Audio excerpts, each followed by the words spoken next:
What's crappin'? And welcome to Under the Foreskin, a show dedicated to happenings of the SJU and Misfits Fantasy Football League.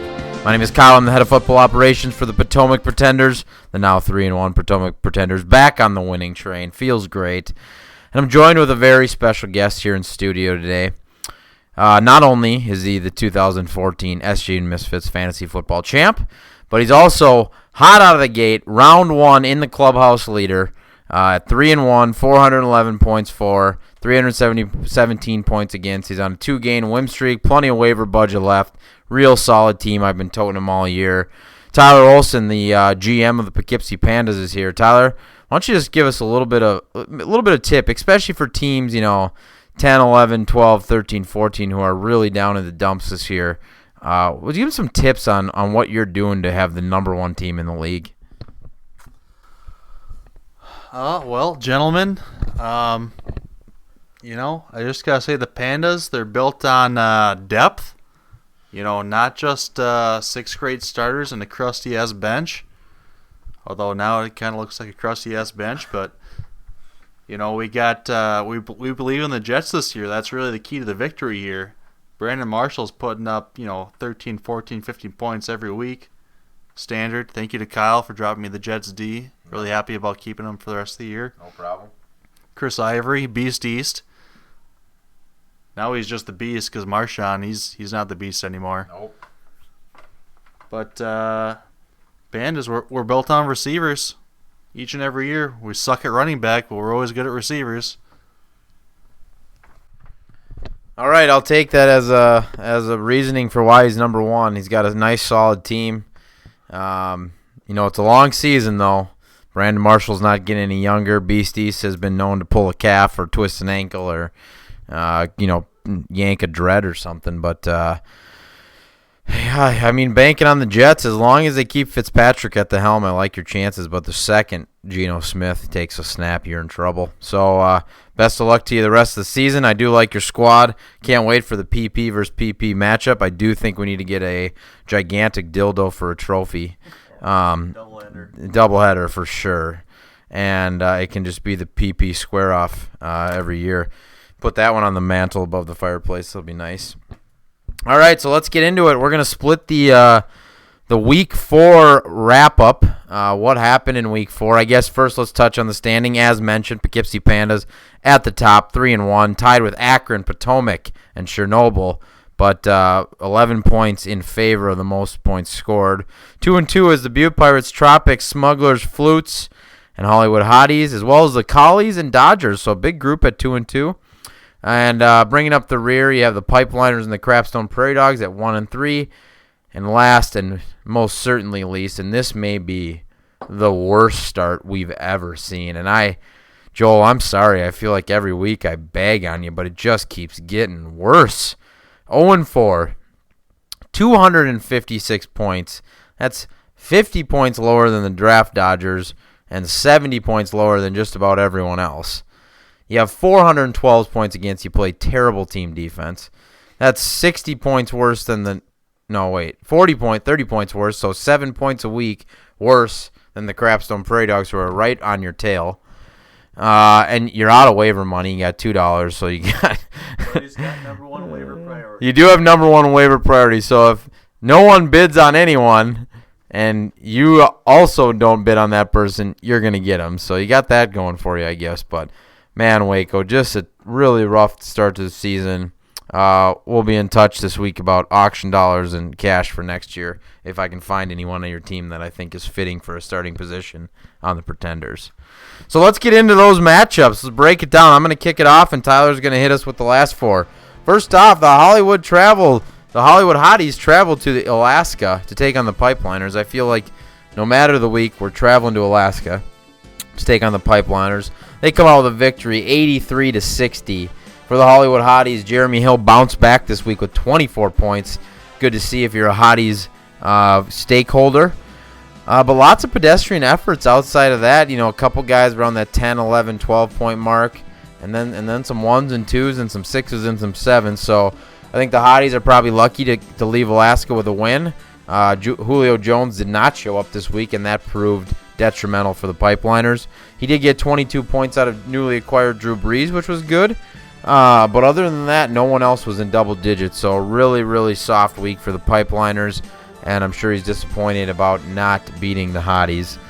But better luck next year, Seth. So next up, Baton Rouge Border Collies. They took on the Waco Wrinkle Beasts. And they got the win. The Collies moved to 2-2 with a 75-66 victory over the Wrinkle Beasts. For the Collies, the Green Bay defense was leading the charge with 18 points, and that's what it's going to take to get a victory for the Collies right now until that team gets healthier. Gio Bernard had 12 points, a little 20-some yard scamper, if I do remember right, and Michael Vick on Thursday Night Football scored 11. Other than that, it was some pretty mediocre efforts out of his guys, but enough to get the job done. The Wrinkle Beasts, Cam Newton led the charge with 15, Isaiah Crowell with 12, but his studs, Arian Foster, first week back, 1 point and a fumble. So he was at 3, and he fumbled to get to 1. And Golden Tate just not seeing enough footballs. He's at 2 points thus far. Marshawn Lynch didn't play on Monday night. Proved to not matter as the Rawls guy didn't do anything, so it wasn't a big deal for the Wrinkle Beast not to get him. But still hurts not to have Foster and Lynch in the lineup. The Butte Pirates, they traveled to Flint, Michigan to take on the Tropics. Came out with the win, another victorious road team, 95-68. Devonta frickin' Freeman, are you kidding me? 32 points. Was it 3 touchdowns again or just 2? Another 3 touchdowns. Unfrickin' believable. Who saw that coming? Michael Bennett with 14 points. Good week at the Bears. Melvin Gordon and Carlos Hyde. Melvin continues his just really, really slow start out of the gate. 3 points. And Carlos Hyde, after just crushing the Vikes, probably got every trade offer under the sun for that guy.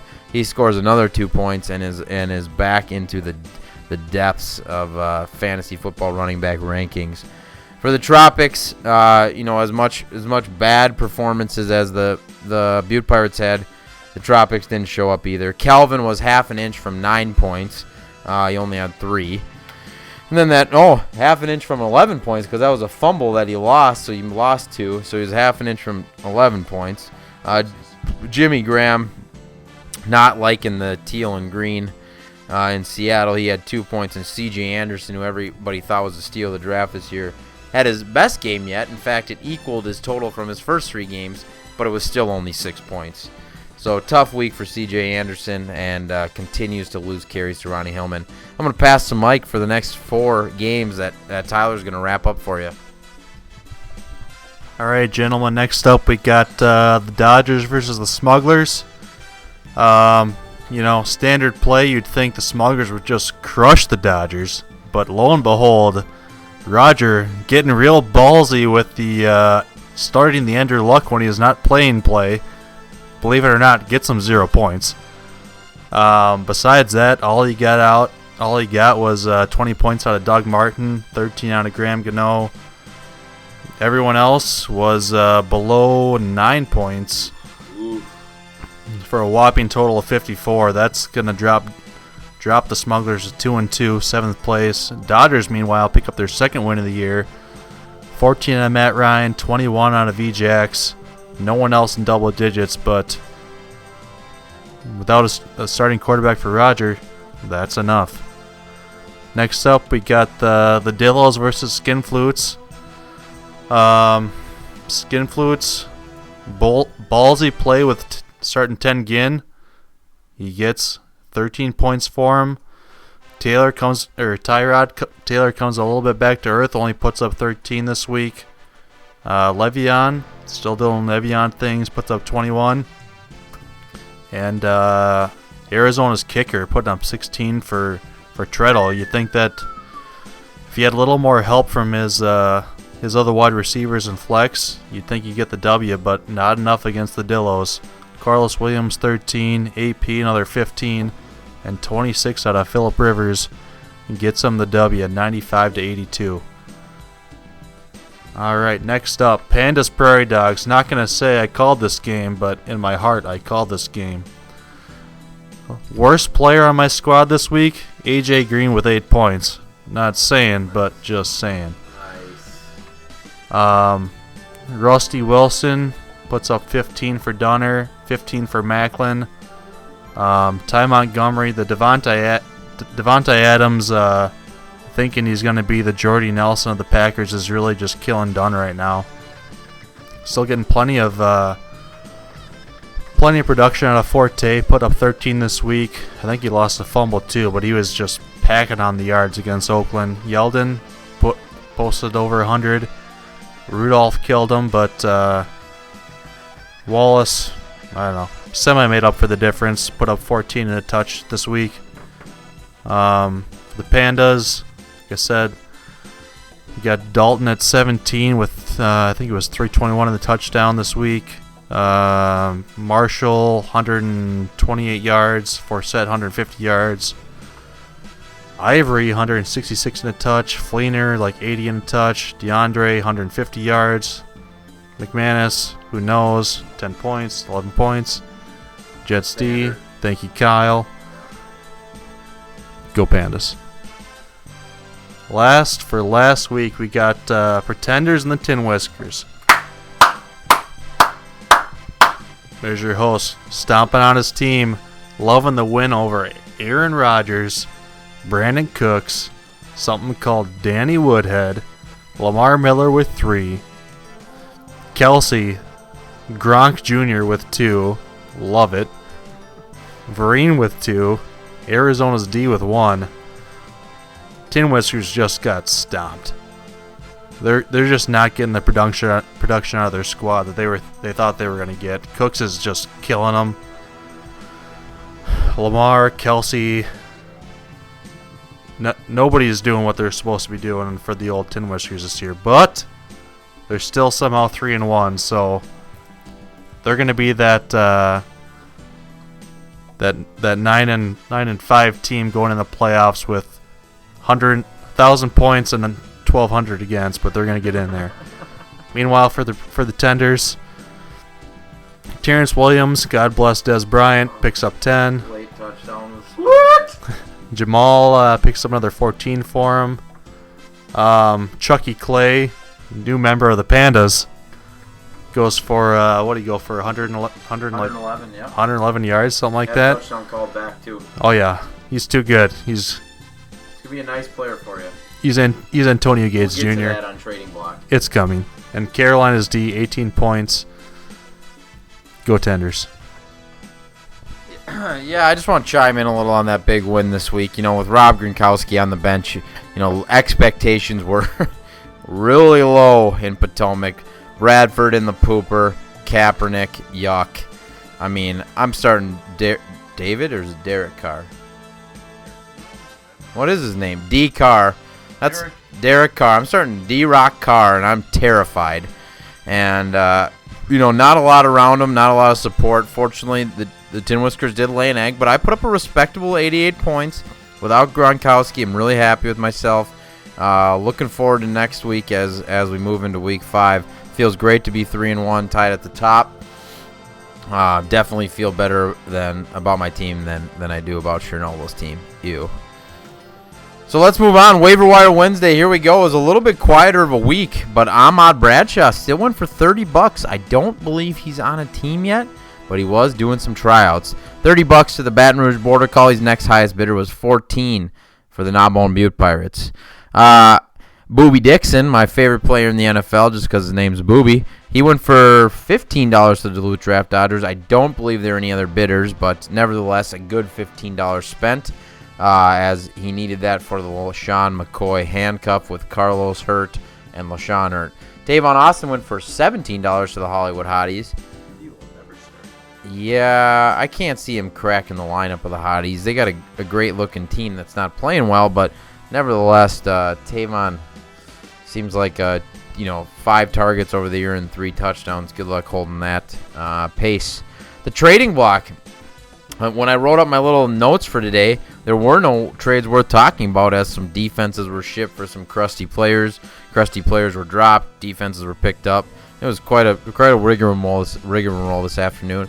But then, under the Foreskin Studios, they make trades happen. Charles Clay was dealt to the Poughkeepsie Pandas. Poughkeepsie has a decent tight end all of a sudden, and the Pretenders got David Johnson. Now he's got some lineup decisions to make between David Johnson and something called Klay Thompson. So I got quite a conundrum of number 3 running backs for certain teams.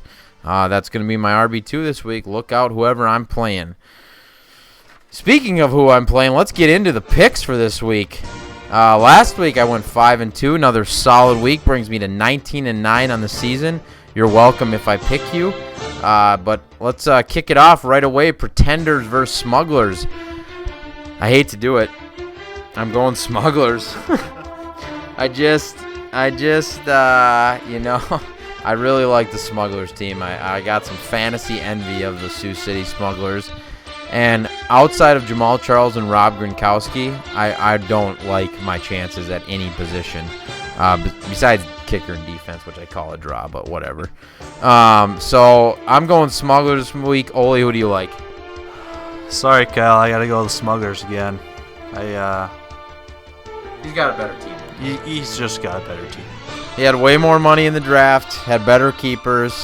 He's a nice manager. He's got a lot of time to analyze schedules and check wind reports and stuff. So I like the Smugglers better this week. Crapstone Prairie Dogs take on the Alaskan Pipeliners. Ole, I'll let you kick this off. I didn't write down a lot of notes for this, so who do you got? Well, I've only got one half of the lineup loading, but I know I wrote down before that I'm picking the Pipeliners over Crapstone. Oh, there we go. I'm going to pick Drew Brees over Palmer. Questionable. Julio Jones over Macklin for sure. Edelman over something called Ty Montgomery, he's no James Jones, let's be honest, folks. And Dunner's still got to fill out the old flex, he's got about 18 billion injured players or on bye. I'm going Pipeliners.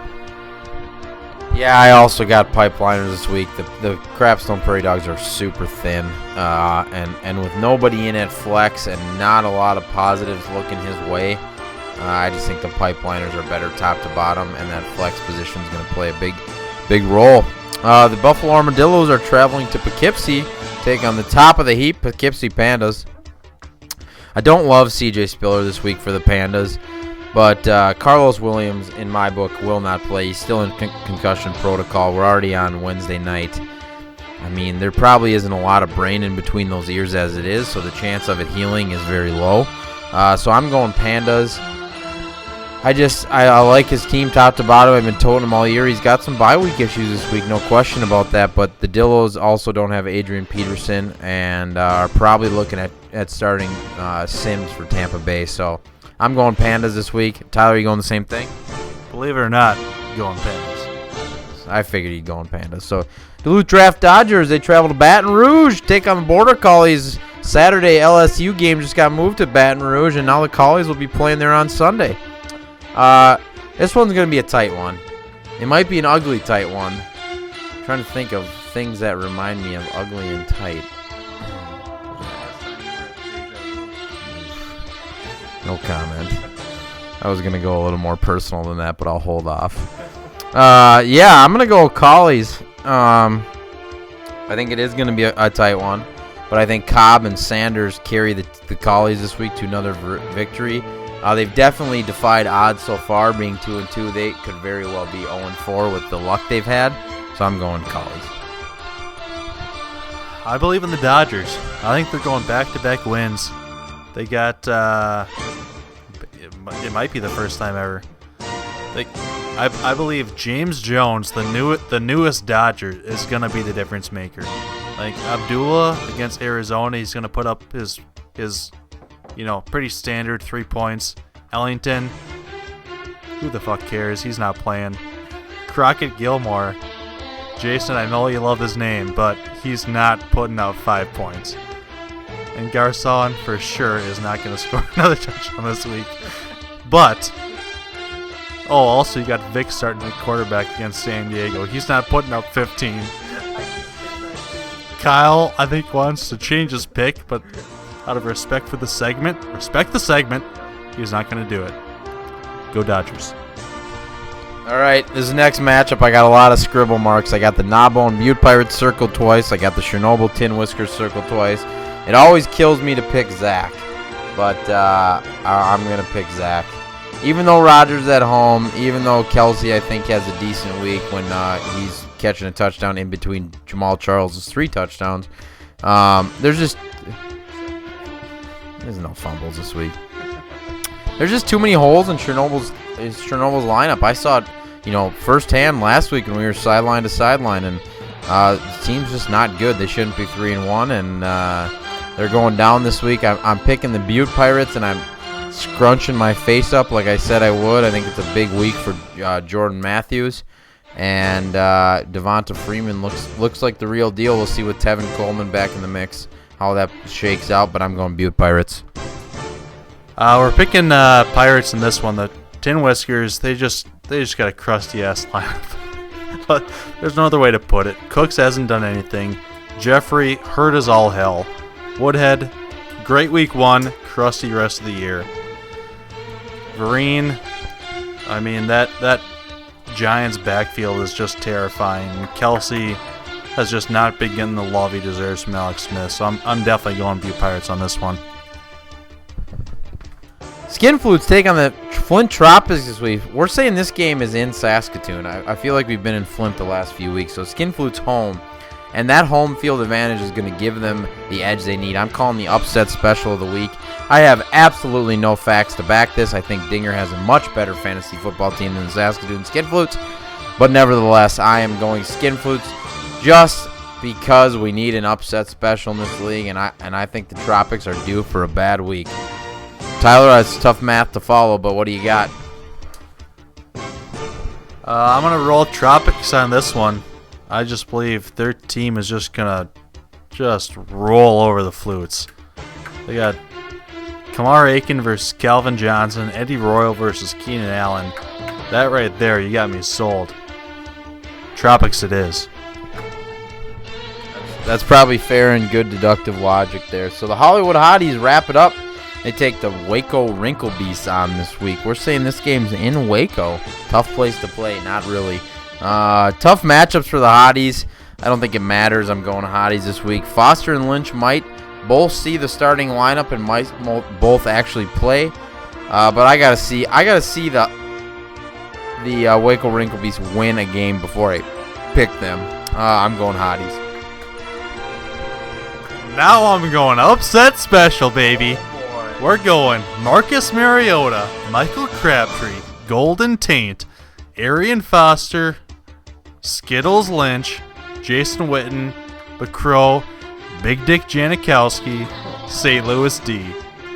They're going to take the W over the Hotties. Put it on the board. Fair enough. It doesn't sound like an 0-4 team when you read it like that. I got to say that, but they're still 0-4, and I got to see it before I believe it. Joel, please don't take a slap shot at my ankles tomorrow night at hockey. Thank you. With that said, thank you for listening. As always, follow us on Twitter at SJU Misfits and on YouTube, youtube.com/SJU Misfits. Until next week, good luck out on the gridiron. Take care, everybody. Have a nice day.